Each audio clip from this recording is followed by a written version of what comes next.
We've just did a bit of Diana. We didn't have enough to flap our wings, but now we're doing backstage access from the pyramid to the other, and Chris now has room to do that. Look at him go, he's free as a bird. Happy Sunday, folks. I can't believe it's Sunday already. So quick recap from last night. So I think I said we were going to watch Greta. I think I did. She was amazing, really inspiring, especially somebody of that age to be talking so eloquently and so deeply about really important issues. Incredible. It gives me so much hope for the next generation. We actually just stayed on the access platform because it was comfortable, it was just really easy and safe. I think that's the biggest thing with the platforms, is it's the safety it gives you, really. So we stayed there and we watched, what did we watch? We watched Haim, awesome. They were, it was years ago, I think, when I took you and I showed you them when they were like on an 11 o'clock in the morning slot, and one of the sisters had like a diabetic attack, and I ended up still carrying on with the set, like really great. They were absolutely amazing. And then we watched Noel Gallagher's Flying Birds. Is that what they're called? Flying Birds. Yeah, Noel Gallagher's Flying Birds. Yeah. Yeah. I'm sure there was somebody else in amongst that.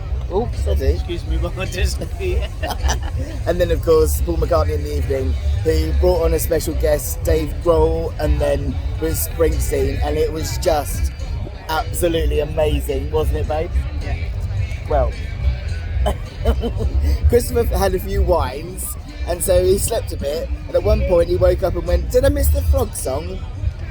But it was amazing. Really, really good night, wasn't it? Yeah. Really, really good night. It's done worn out. I know, it is, absolutely. Which is what I mean about... No excuse for yesterday, but it's just like, oh my god.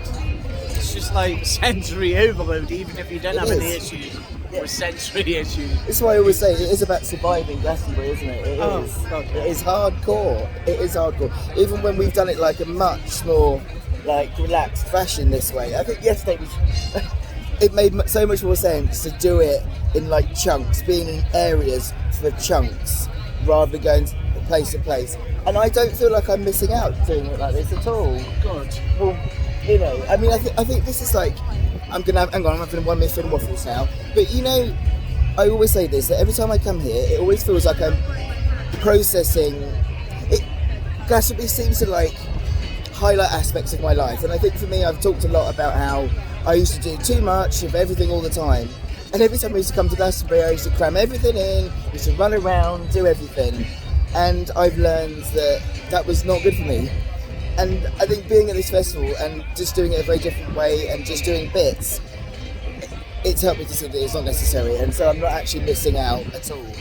You know, and there's loads of bits we've not done. Do you know what that means, Christopher? Sorry? Do you know what it means? What? You've got to come back. Yes. There's so many bits we haven't managed to do because of this. So we're going to be coming back next year, aren't we? So we can do those bits. So this morning, what have we done so far today? We took a wander over to John Peel. I'm struggling so much today. I had this huge sensory overload in the middle of the John Peel stage, watching sports team, where the lights were too much and the sound was too much. And I've got these like little earplugs that you can put in, and they take out the top and bottom of the sound. And I put my sunglasses on, and that helps. And then George Ezra was the surprise set.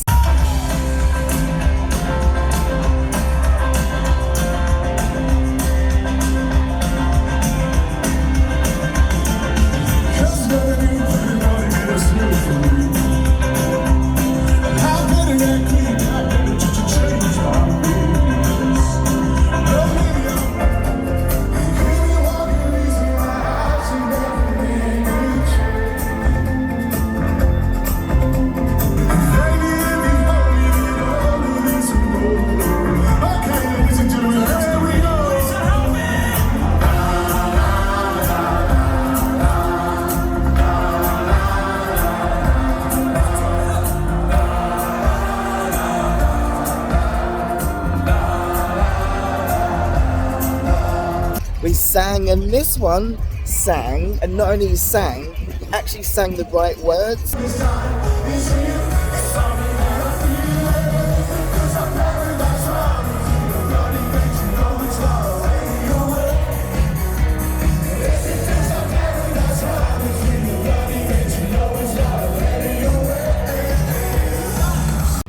the only music Finn plays at home. Because when I first met him, it was constant Judge Ezra on a loop, and now he's got a Glastonbury playlist on a loop. He can't talk now. So what have we done today, apart from that? Witsy Diana Ross.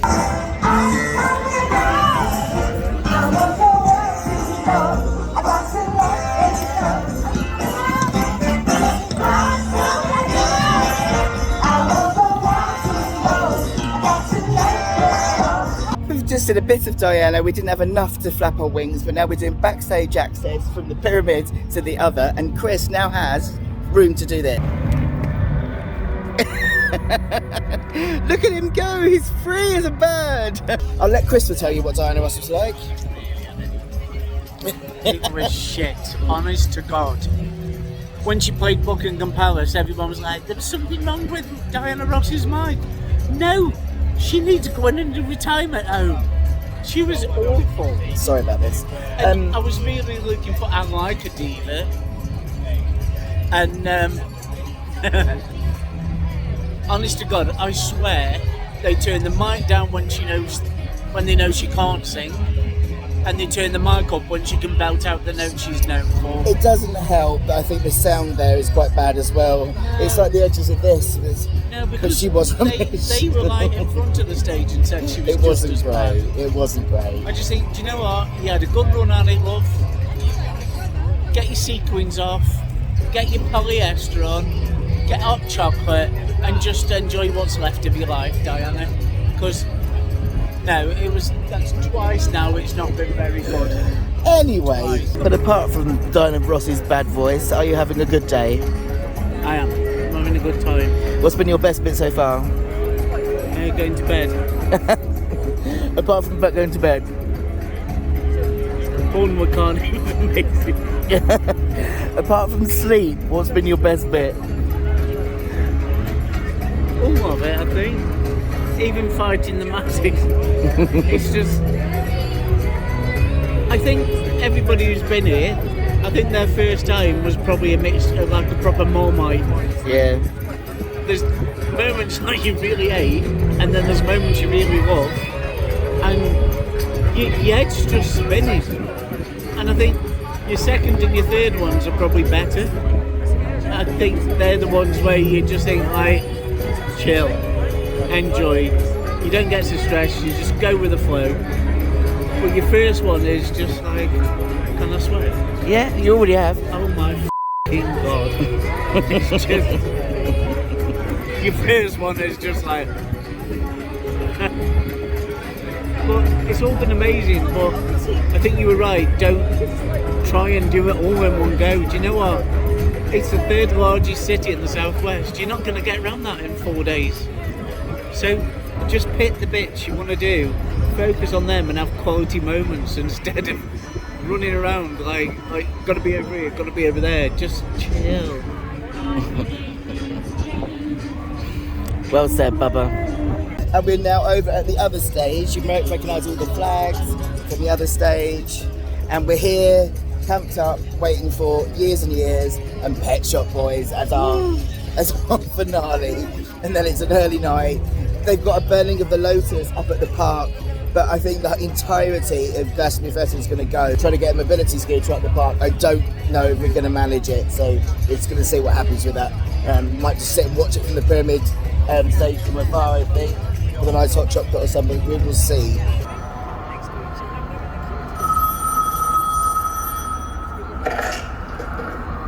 Hello, Glasgow. Monday to Sunday, I've been working for it. Trying to catch you ain't no game. I got your attention, now let's take it further. Ooh, I wanna see you misbehave. All you ever wanted shining through. Consequences, do you feel it? By what's been said, you catch your way, but not your way. I get at it.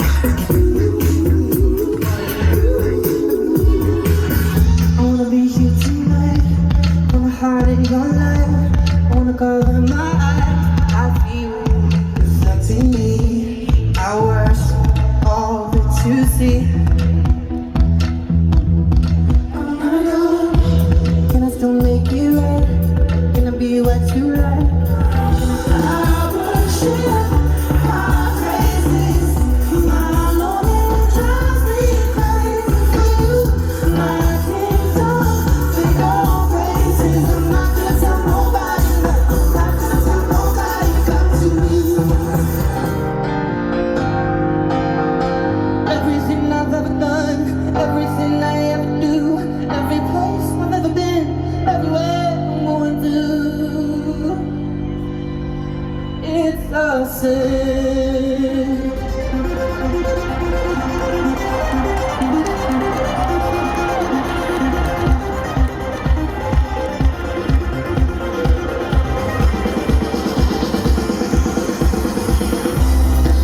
That's who they taught me how to be.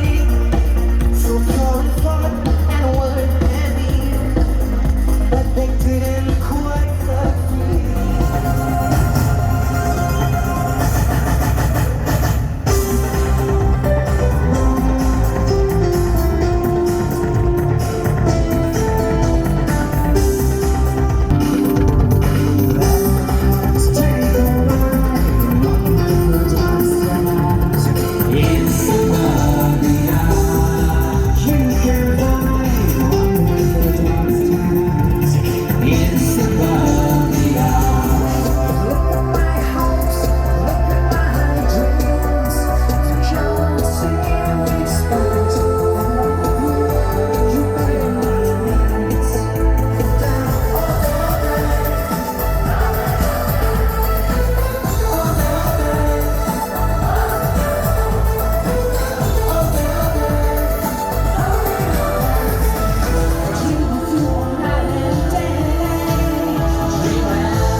Christopher.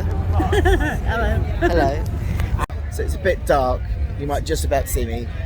That was an amazing queer evening with Ollie, which was just incredible, and then Pet Shop Boys.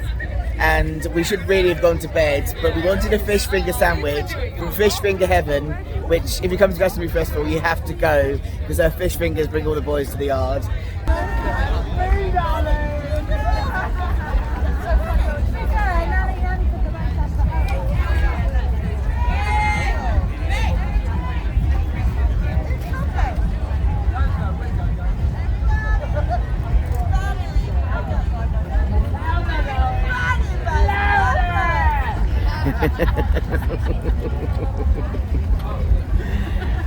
Right, now you've harassed the poor lady, come on.